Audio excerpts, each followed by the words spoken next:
ലവണാസുര വധത്തിലെ ലവനായി അമൃത അരങ്ങിലെത്തിയപ്പോൾ കാണികൾക്കിടയിൽ ഒരു മുഖമുണ്ടായിരുന്നു.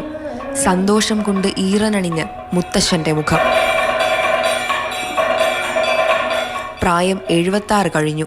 അവശതകളുണ്ടെങ്കിലും അവൾക്കായി കോഴിക്കോട് നിന്ന് തിരുവനന്തപുരത്തേക്ക് ട്രെയിൻ കയറാൻ അതൊരു തടസ്സമായില്ല.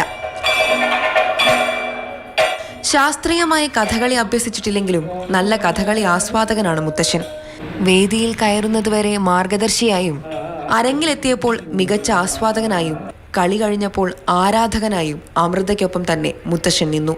ചേമഞ്ചേരി കുഞ്ഞിരാമൻ മാഷിന്റെ ബന്ധു കൂടിയായ കലാമണ്ഡലം പ്രേംകുമാറിന് കീഴിൽ കഴിഞ്ഞ 4 വർഷമായി അമൃത ശാസ്ത്രീയമായി കഥകളി അഭ്യസിക്കുന്നു. സൗജന്യമായാണ് പഠനം. കലോത്സവത്തിന് വേണ്ടിയുള്ള ഒരു പ്രത്യേക പഠനം എന്നല്ല, അപ്പം പുറപ്പാട് ഒക്കെ പഠിച്ച് അപ്പോൾ കഥകളിയിലെ രംഗത്തേക്ക് മുന്നോട്ട് വരുന്ന കുട്ടികളാണ്. ചെറുപ്പത്തിലെ അച്ഛൻ നഷ്ടപ്പെട്ട അമൃതയ്ക്ക് പിന്നീടെല്ലാം മുത്തശ്ശനാണ്. അമ്മ ശ്രീകലയ്ക്ക് ജോലിയില്ല. മകളെയും കൊച്ചുമക്കളെയും ഇതുവരെ ശ്രീധരൻ അല്ലലൊന്നും അറിയിച്ചിട്ടില്ല. തയ്യൽക്കാരനായ അദ്ദേഹം 10 വർഷമായി ഒരു ചെറിയ തുണിക്കട നടത്തുന്നു.